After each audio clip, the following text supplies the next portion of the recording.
红豆看着跟谢之遥牵手的那张合影，发现自己出现了幻觉，满屋的五彩泡泡，他不自觉的就要伸手去抓。胡有余也从房间冲了出来。谢之遥接到娜娜的电话，连忙把3人送往医院。山上的野菌子，不熟悉的也敢吃，人有几条命？是，这今后啊一定注意。有了这次的教训，他们近期应该也不太敢吃菌了。这么晚折腾你了，辛苦了。红豆和大麦已经安静的睡下，只剩下胡有余还在跟他脑子里的小青蛙战斗。原来是他们几个吃了阿贵婶送来的菌子，阴差阳错之下出现幻觉了。谢之遥听了也是哭笑不得，他配合着胡有余进行着无实物表演，他这才安稳的钻被窝睡觉。谢之遥和娜娜就这么照顾了一晚上。红豆在醒来睁眼的一瞬间，看到的是站在太阳光下谢之遥的背影。这一刻，他忽然有些莫名心动。谢之遥把几人接回小院，全程细心的照顾着。他在红豆屋里的照片墙上看到我们的约定几个大字，还有自己的照片。正要凑上前戏桥时，被红豆阻拦。这都记录些什么？这是我的隐私，请你尊重。你吃完了记得发微信给老板，让他过来帮你收一下。知道。哎，拜拜。这边阿贵婶已经做好充足准备，可在关键时刻，儿子大洋打电话取消行程。本来很开心就能见到孩子们的老两口，顿时像泄了气的皮球。阿贵婶之前把小院的事情交给了凤仪，可她临时去不了了，又只好跑来给她解释。凤仪本来就因为上次送君子的事情生气，这次阿贵婶又临时变卦，她更是气不打一处来。两人说着说着就吵了起来。害人不知道咱俩谁不知道谁呀？当初大洋高考落榜，我是要死要活的劝住你，要不然你们家那大洋现在就是拉货呢。还有小西，孩子多少年了都不理你了，你有事就给我打电话，什么事都问我，你都忘了吗你？800年前的事情和现在有什么关系？两人都说到了对方的痛处，阿贵婶更是口不择言，提及他的儿子谢强，气得凤仪当场嚎啕大哭。小春晚上来找谢之遥吐槽，他觉得凤仪不吃菌子，但是别人好心好意送来了，直接拒绝让人面子上过不去。谢之遥一听，瞬间就明白了两人吵架的原因。这个阿贵婶，那真是哪壶不开提哪壶。什么意思啊？原来凤仪的女儿上山摘菌子时意外没了，这是她心里的一大痛处。凤仪要强，那她不说的，其他人怎么知道啊？那你怎么？谢强跟我说的呀。这边凤仪的丈夫在田里割麦时突然晕倒，幸好同村的人看到，及时把他送到了医院。凤仪得知后哭着往镇上跑，阿贵婶知道后立刻毫不犹豫地开着电动车去追他。阿凤，上车，我带你去医院。妈，救人！老板晕倒了，快点吧！我知道，你坐好啊，坐好啊。酸啊，你给我尝一个。好酸啊！别吃了。是挺酸的，再尝一个。我们还是及时止损吧啊！同一串葡萄不会因为我们多吃2个，就大发慈悲的变甜了。红豆洗好之前在镇上买的葡萄，没想到酸涩难以下咽。谢之遥建议留着做果酱或者酿酒。你喜欢吃梅子吗？喜欢啊。那不如我们小院搞个团建吧，去果园采摘，一边吃一边拿。费用呢？多少钱一个人？嗨，提什么钱呀？我请客，还管饭。红豆赞叹谢之遥慷慨，于是爽快答应。这边下了课的胡有余正准备回家，忽然觉察到自己的包忘在教室了。当他折路返回时，发现其他班的孩子们正在上音乐课，瞬间明白小春的用意。他虽然明白大家都是为他好，但是一时之间有些无法接受。我幼儿园那个周文琴老师不是走了吗？你猜今天怎么着？我刚下课，突然就有一个老师会拉了。你说这是不是一奇迹？这事儿跟我没关系啊，大哥的主意，你找他去。果然在胡有余的追问下，小春承认是谢之遥担心他的精神状态，所以才想到这个主意。然而他的自尊心受到打击，觉得谢之遥是在可怜自己。小春闻言斥责他过于功利，永远都不肯低头生活，不会在意他人的关心。也正因为小春的一语点醒梦中人，他开始接受朋友们的善意，积极报名参加团建。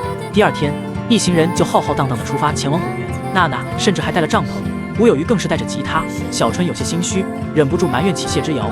原来他主动邀请大家团建，实则是帮凤仪摘梅子。我没骗你们呀，果然采摘，随便吃随便拿，还管午饭。真的谢谢你们啊！大热天的，你说啊，你们是听了阿瑶说我们家情况过来帮我的，你们都没干过农活，也太累着了，能摘多少就摘多少啊！谢之遥从背包里拿出冰袖和防晒衣分给大家，随后大家热火朝天的开始采摘，这确实是一种前所未有的体验。一群人边聊天边打趣，也没有了刚来时的抱怨。谢之遥则承包了后勤工作，给大家端茶倒水。太阳在高空晒着，阿贵婶骑着3轮车来给大家送饭。忙了半天的众人吃着饭觉得格外的香。这老两口那么大岁数了，哪儿来的劲儿啊？这有奔头啊，还有心劲儿，那还有吃不完的绿皮日子过得再苦，那也甘之如饴。说白了，就是为了让他儿子谢强能少吃点苦，要不然老两口干嘛这么拼呢？阿贵婶早就想要跟凤仪和好，可她又迟迟说不出口，趁着周围没有人，就找了个机会和凤仪一起抬了一筐梅子。阿凤，干什么呀？啊，唱歌的，给病人又不是给你的。他算什么病人？又不是大病。两人相识30多年，都清楚彼此的脾气，平日里的小吵小闹完全影响不了他们的姐妹情。两个老姐妹终于在此刻坐下来谈心。凤仪也在反思自己之前因为失去了女儿，所以才对儿子那么娇惯。一个人做错一件事，他一辈子抬不起头来。那村里有好事能想到他吗？谁家少了个什么，丢了个什么，肯定第一个想的是他。阿贵神也终于在凤仪面前吐槽自己的儿子和女儿。虽然自己在村子里总说他们有出息，但工作了之后，自己也基本没怎么见过他们。这个节给个红包，那个节又发个红包，谁会在乎那几百块钱？还不是攒着等他们回来还给他们。经过一整天的采摘，大家已经精疲力尽。谢之遥还不忘给他们拍照留念。我都这样，能拍点什么呀？你们累不累啊？不累。那明天还来不来摘？哟，疯特了，礼貌结婚。大哥，我给你当伴郎。嫂子，不是，不客气。当个鬼啊，看不看了？民宿老板因为资金不够，无法维持到完工，只好找谢之遥帮忙把民宿转让。吴有余得知后大骂此人不靠谱，还为谢之遥鸣不平。可当他得知他们家的情况后，心里又十分愧疚。民宿的变故让谢之遥倍感压力。杨冠军看着他借酒消愁的样子，也不知该如何安慰。谢之遥还是把希望寄托在了韶华书屋上。你说我当年怎么就没好好读书呢？要是能考个大学，我现在也能帮帮你。你能留下来，在这个地方开一家烧烤摊，偶尔能陪我喝杯酒，听我唠叨一下，就已经是在帮我了。正当他对天长吁短叹时，红豆发消息点了外卖，谢之遥立刻来了精神，非常殷勤的要亲自给红豆送去。他爱吃这个虾，你们点过了哦。茄子有个大，你能闭嘴吗？蔬菜。烤的时候注意点你那个火焦油什么。你来烤。烤完。看到谢之遥走路摇摇晃晃的样子，红豆亲自给他热了牛奶，以免他这个样子让阿奶担心。你没事吧？你不问我还好，你一问我确实有点难过。谢之遥对于民宿老板遭遇的事很是触动，就像对未来抱有很大期望的时候，一盆冷水直接将一切都浇灭了。我妈妈跟我说过一句话：黄泉路上无老少，你永远不知道一个人在什么时候，因为什么方式离开这个世界。所以啊，一想到这，我心里就有点害怕。谢之遥忽然有些害怕，担心自己若是出现这种情况，留下这么大的摊子连累家人。红豆非常理解他的感受，那是一种一脚踩空，对未来充满不确定性的感觉。红豆突然起身邀请他去自己房间。去我房间？你能走吗？我能走，但现在是不是太晚了呀？我想给你看样东西。其实红豆就是想把南星的故事分享给他听。谢之遥看着一墙的照片，还看到了许多自己的照片。这时红豆拿来了南星的照片让谢之遥看。这谁呀？陈南星。女孩子呀。陈南星不是你前男友吗？他是我一生挚爱。他因为工作忙来不了，所以你写这个东西给他。他去世了，因为癌症。红豆很是自责，当初南星特别想来云南看看，可红豆不想耽误工作，所以一直没有陪他来。可现了他来了，南星却陪不了他了。谢之遥看着红豆低头痛哭，抬手轻轻地拍了拍他的背，无声地安慰着他。他离开时收到红豆的感谢短信。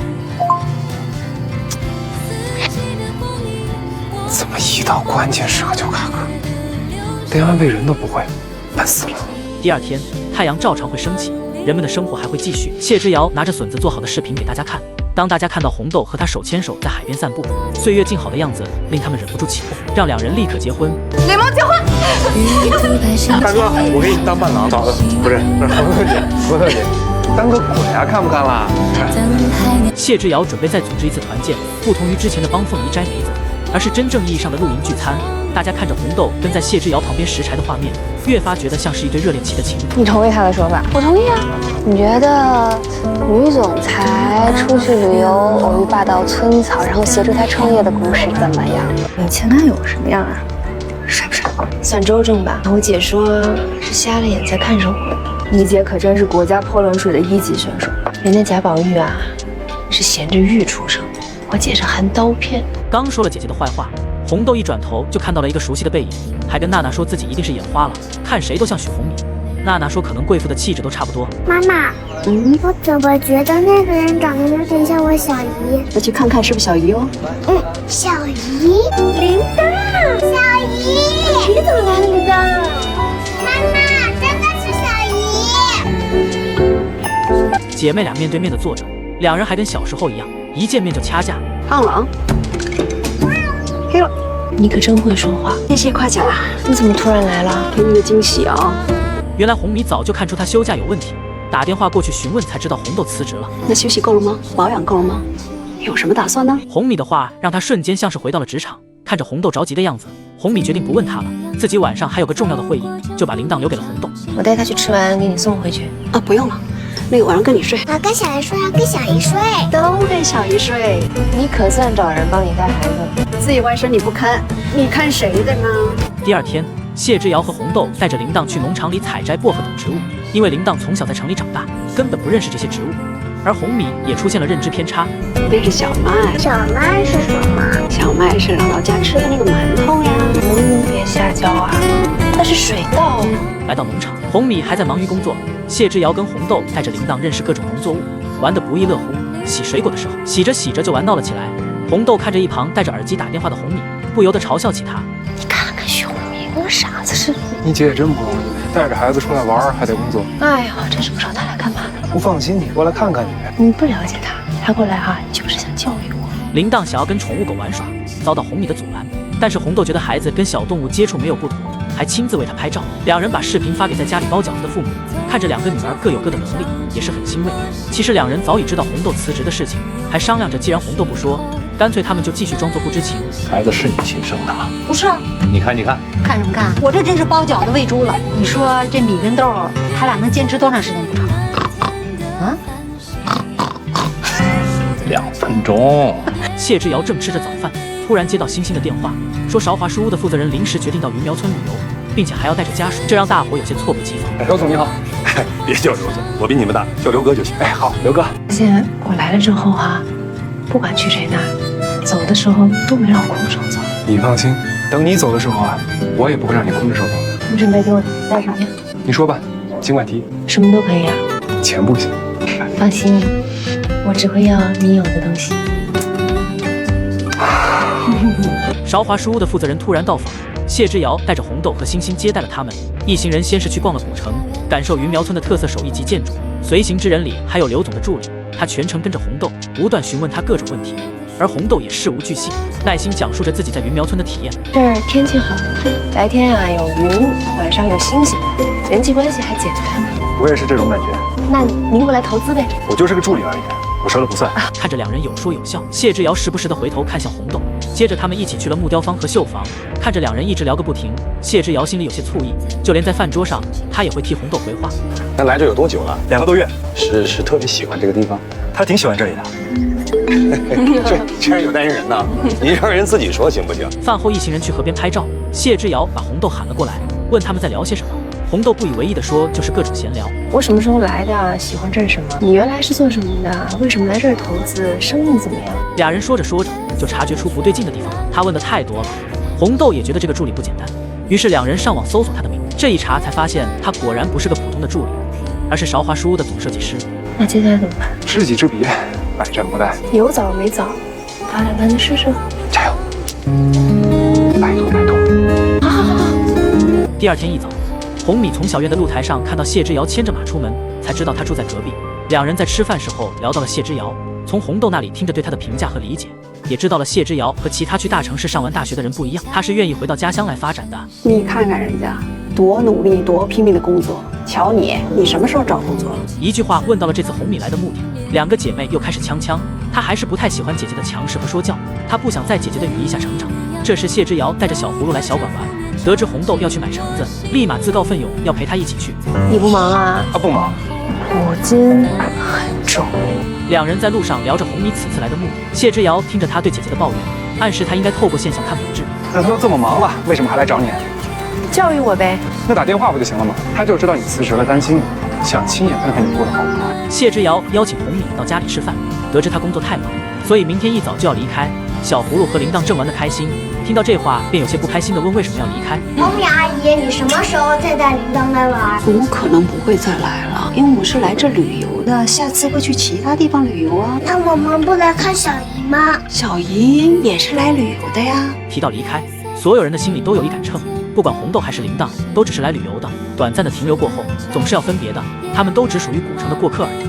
告诉你们，别想拍摄。你这衣服是新的啊？不是啊，去年就买。吊牌摘一下。吃个早饭你还化妆啊？我就补了个眉毛，涂了个气垫，擦个唇膏，喷点香水。哎，你的吊牌摘了吗？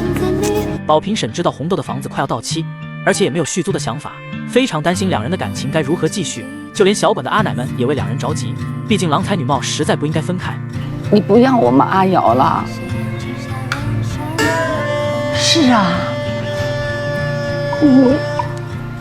谢之遥为工作的事忙到半夜，阿奶亲自做了宵夜给他端来，还劝他注意身体，不要太操劳。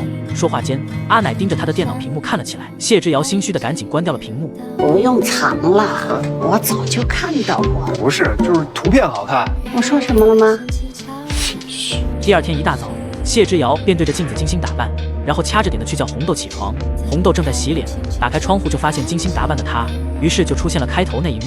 被红豆看出了自己的小心思，谢之遥有些尴尬，于是赶紧把吊牌藏了回去。看着从小院跑出来的红豆，原来两人是相约着去吃早餐的。吃个早饭你还化妆啊？我没化妆啊，我就补了个眉毛，涂了个气垫，擦个唇膏，喷点香水。啊？哎，你的吊牌摘了吗？你想要吗？我要那个干什么呀？不要你就别问了。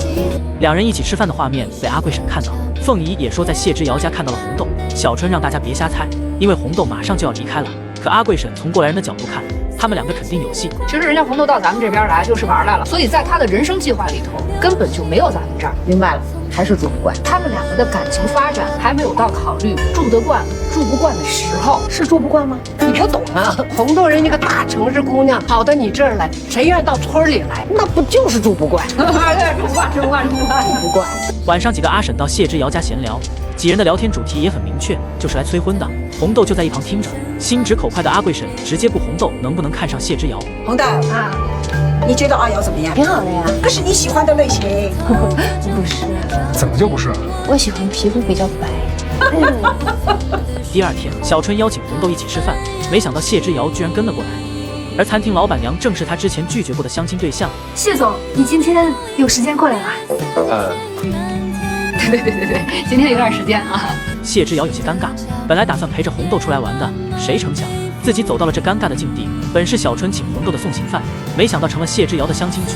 这个阿妹怎么这么自来熟啊？我之前是不是跟你讲过，融合餐厅的老板孙小薇，我要给你介绍。那我走了。你现在走什么呀？刚才让你走，你不走啊？由于小薇对谢之遥印象颇好，在饭桌上对他大加赞赏，使得气氛更加尴尬。我大哥呀，就是一颗遗珠，一心都扑在工作上了。我一开始啊也这么觉得，后来发现呢，其实不是，人家是要求高，那个宁缺毋滥，不像一般的男的呢，这个看着碗里的想着锅里的。